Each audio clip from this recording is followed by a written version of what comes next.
Your attention, masters, mistresses. All systems functional for the Everything Geek podcast. Hey, this is Rich McDonald, and I play Commander David Mason on Call of Duty Black Ops 2. And you're listening to Everything Geek podcast. Hey, it's James Arnold Taylor, the voice of Obi-Wan Kenobi and Master Plo Koon in Star Wars The Clone Wars, and you're listening to Everything Geek, the podcast. Hey, it's Leif Ganfert. I played Uncle Ben's killer in The Amazing Spider-Man, and you're listening to the Everything Geek podcast.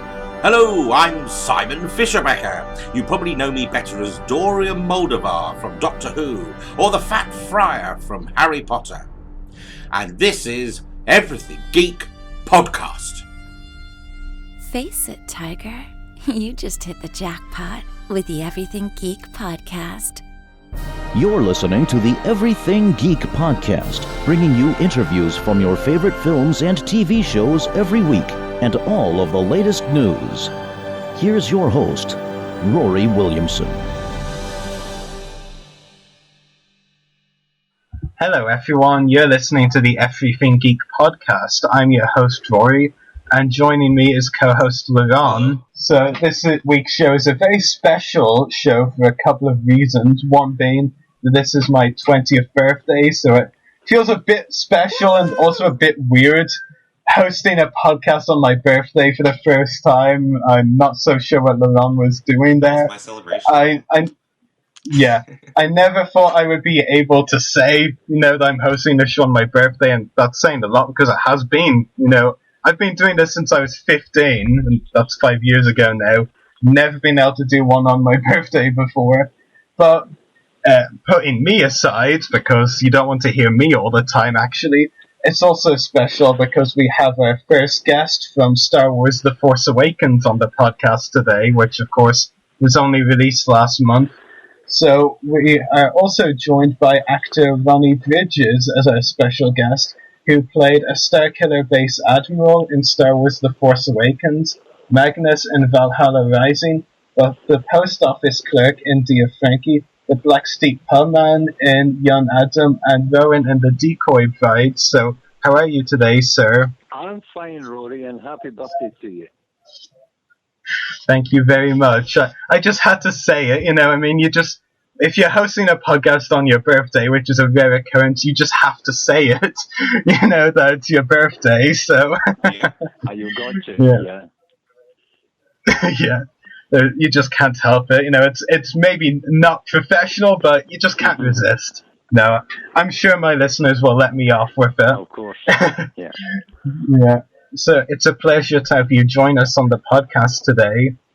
Oh, it's a pleasure being involved in it.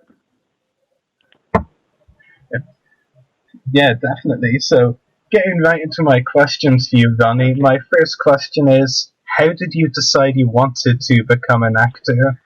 That was all decided for me. It was about 15 years ago. I used to have an antique store and I prop hired for a lot of films. I supply props to films like Trainspotting. And a set designer asked to take my photograph one day. She didn't tell me why. And that evening I got a call to be on Peter Capaldi's film, Strictly Sinatra, to play a gangster. And my claim to fame is Peter Capaldi, who's Doctor Who, but he was directing this film. And he gave me my first ever direction in a film. He called out to me on set. He said, he said, "What's your name?" And I said, "It's Ronnie." He said, "Move out a shot, Ronnie, you're too tall." So the first ever direction I got was from Peter Capaldi to move out a shot. I was too tall. Wow. Not many people can say that, that's for sure. So no. I did about 10 weeks in that film, but blink and you'll miss me.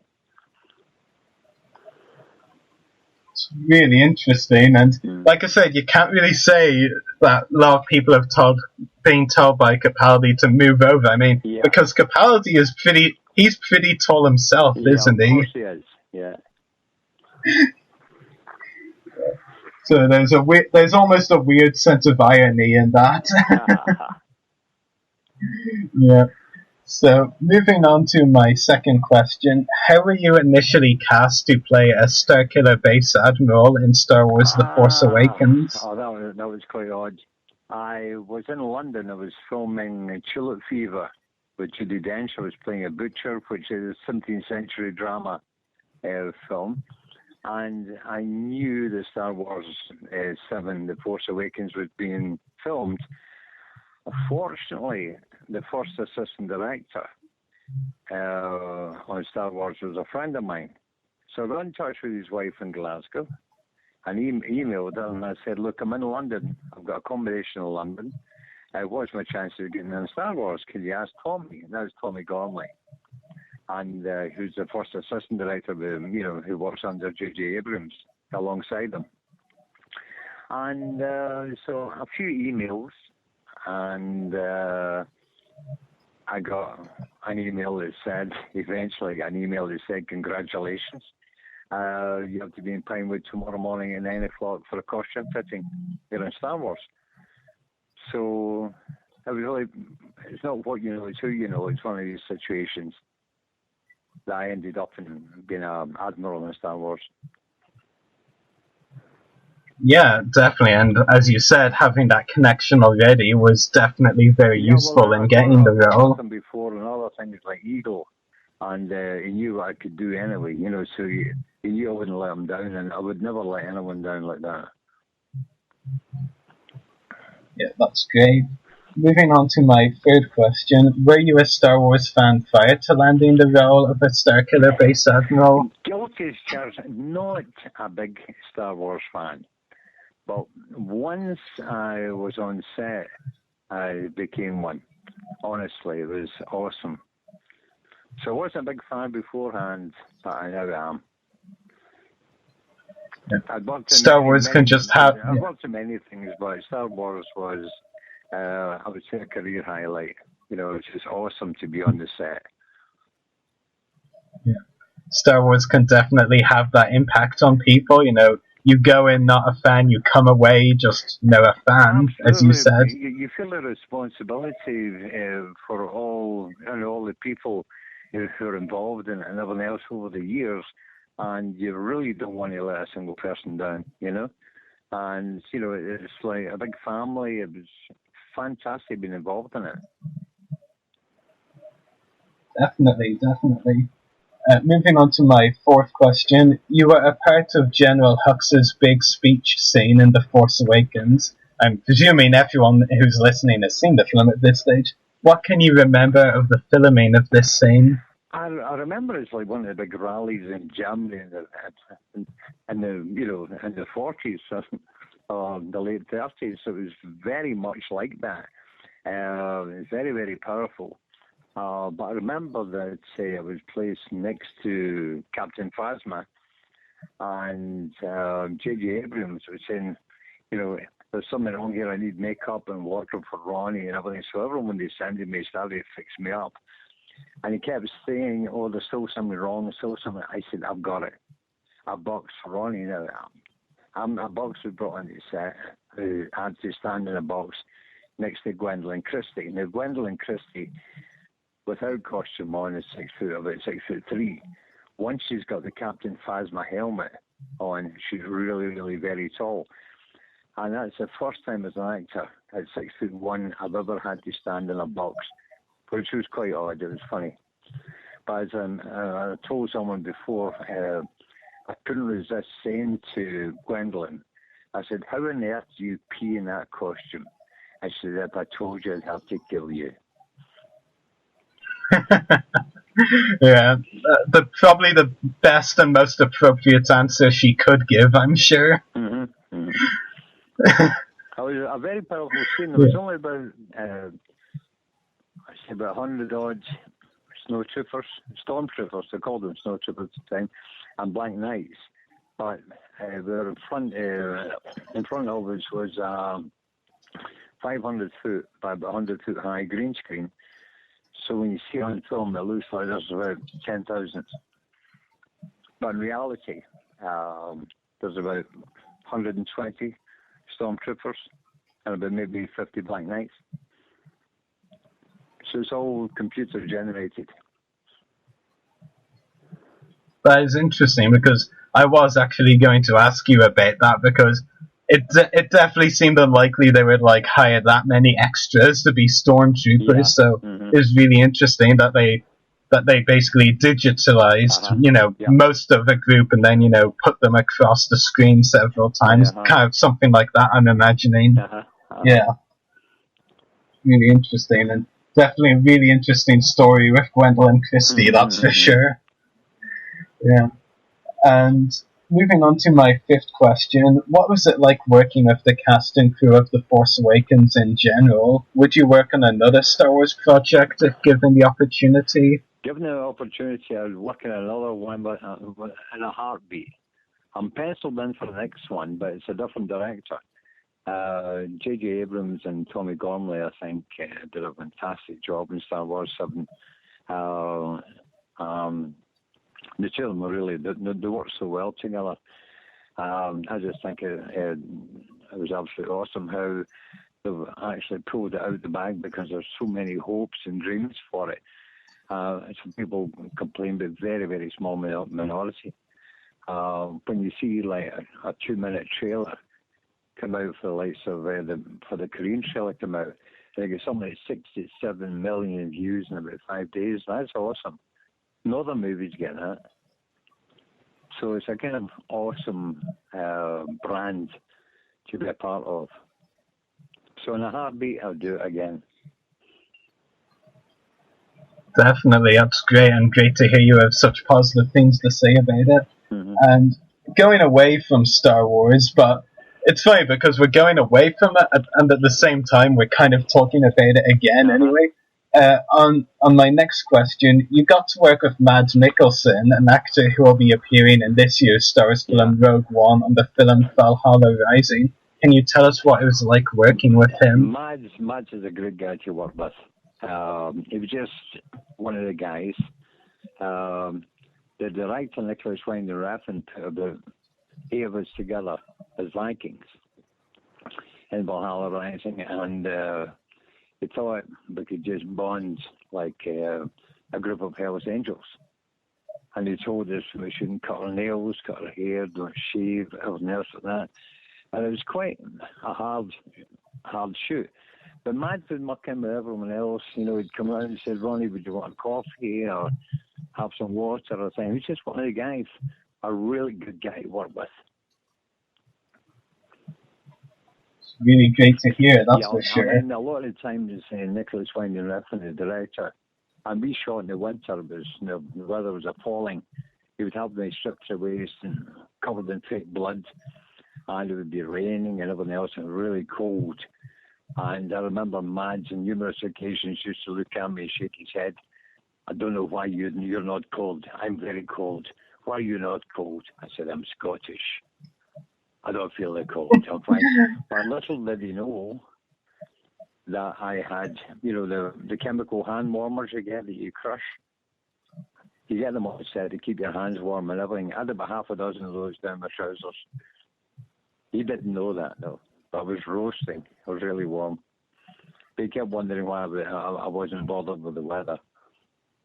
And he couldn't stand the midges in Scotland that are like mosquitoes. And they bite you. He couldn't stand that. So he's not such a tough guy. Yeah. But he may play a lot of tough... Valhalla Rising, it does kill me. He puts an axe in my stomach and breaks my neck, which it wasn't fun getting done. Yeah, it's really interesting to hear, though. Mads Mikkelsen may play a lot of tough guys on screen, but in person, maybe not so much, is what you're saying. He's not such a tough guy. I keep saying he's a fight sleep. That's very interesting to hear. So my final question for you, Ronnie, do you have any upcoming acting roles or any other projects you would like to talk about? Outlander just now. The big American TV series. It's very big in America and Canada just now. And I've been filming for 2 years in Scotland. Now it's about sci-fi that's involved in time travel and everything. You can get it on Amazon and Netflix and various things as far as I know. We're shooting series 2 just now. It's fantastic production for Scotland. It's very, very, very big. It's employing a lot of people, and it's really interesting. Just now I'm playing a clan chieftain, the Battle of Culloden, just before the Battle of Culloden. So I'm out again on Monday morning around about 6 o'clock in the morning call time, which is one of the things we actors have to do at early starts. Long days, sometimes in the mud and the rain and the freezing cold. It's not all glitz and glamour. Yeah, definitely. So we'll be sure to keep an eye out for all of those projects you mentioned. Outlander's going to be very big when it gets screened here. It's big enough in the States. Yeah, definitely. So thank you for answering all of my questions, Ronnie, and I'll let my co-host Levon ask his now. That's fine, yeah. Yeah, my first question for you, Ronnie, I think we touched upon this before. But was taken on set, but was taken on set, but was taken on set, but was taken on set, but was taken on set, but was taken on set, but was taken on set, was taken on set, was taken on set, was taken on set, taken on set, taken on set, taken on set, taken on set, taken on set. And what was awesome was when I walked on set, J.J. Abrams called out, "We have the new Peter Cushing." I said, I wish, I wish, you know. There was droids, there was droids, there was droids, there was droids, there was droids, there was droids, there was droids, there was droids. I couldn't understand why they kept missing me, but when I was off set, and I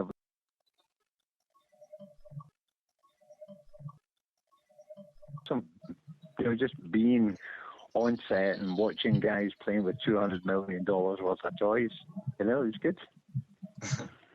I can imagine, yeah, what that must have been like. I also I read up a lot on the movie before now, and I know they used a lot of practical effects rather than CGI, so it's really, it's a very interesting approach, and it really keeps it very original. Yeah. That was interesting the way they went about things, and it's like you can't spare expense because money shows on the screen. If you put the money up on the screen, the people will buy it. You got to put the real money in, put the roller money in, and you get the roller money out. Yeah, definitely. Yeah. And my next question for you: do you have any other interesting behind-the-scenes stories you could share from working on The Force Awakens or any of your other projects? No, I mean, I think what is interesting is come out of it. I've been not a big Star Wars fan before. I think Rory knows I've signed up with Sci-Fi Signers United and things, and people have asked me to go to shows and sign autographs and things like that. I keep saying, I'm not in it enough. Yes, of course you're in it enough. And to look at other guys, there's Peter Roy and various other people who were in Star Wars about 30 years ago, they're still doing the circuit and everything else. And it's kind of awesome. And one of the major things is, I think I said before, I can imagine. You feel a responsibility and not my next to question let for you, how secretive did you have to be when you were cast in The Force Awakens? Were you allowed to tell your friends and family? I wasn't allowed to. I mean, as I was taken off set one day, and I had to wear a secrecy cloak. And it's a big black cloak, a big black hood. And this woman took me, she said, I've got to take you somewhere. And she said, I can't tell you where you're going, and you can't tell anyone where you've been. I said, that's crazy. I said, that's like, there ain't no sanity clause. I mean, you can't tell me where I'm going, and I can't tell anyone where I've been. What's happened? He said, you just got to stay quiet. I'm taking you somewhere. So she took me through the streets of Pinewood. I ended up in another studio. The costume, this secrecy cloak was taken off me. Makeup and wardrobe descended on me. Then I was put in a circular platform. And a photographer, as the platform rotated, he started taking shots of me. Then I was taken off there, taken into another room, surrounded by about 300 odd cameras, like close to the ceiling, on another circular platform. that started rotating. All these cameras started going off. I'm taking off there, then two women started covering me in white dots into another room. And again, I'm full of cameras and everything else like that. Then out there, the white dots were taken off. Then it was fashion shoots.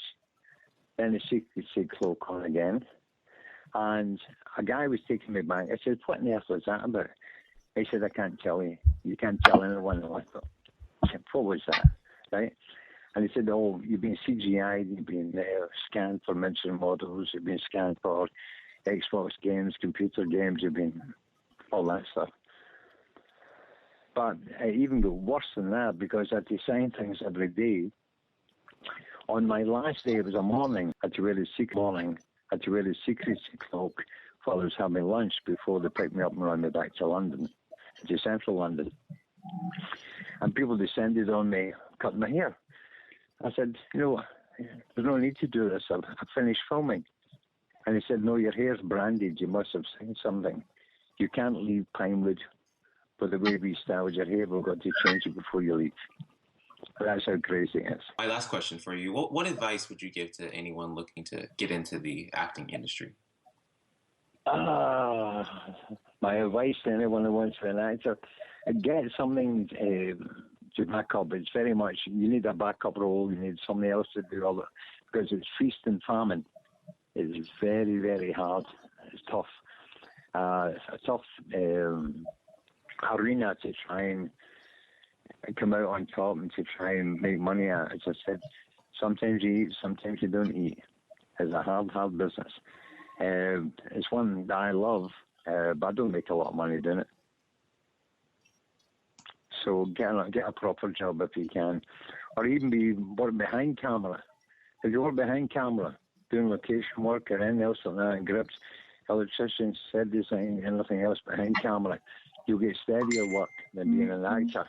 An actor can give you a few days' work, not months of work. Yeah, that makes sense. Mm-hmm. And I always like hearing the interesting answers from that, because I feel like everyone in the industry has their own kind of story and just advice in that area. Yeah. So your answer is definitely adding to that.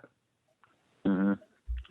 So thank you very much for answering my questions, Rony. And absolute I'm going to go ahead and give you back to... That's all of our questions for you today, Rony. It's been a pleasure talking to you on the podcast. It's a pleasure, and you have a fantastic... Yeah, I think I'll be spending it live on air for the rest of my birthday, but that will be enjoyable in itself, so hopefully we can talk to you again at some point.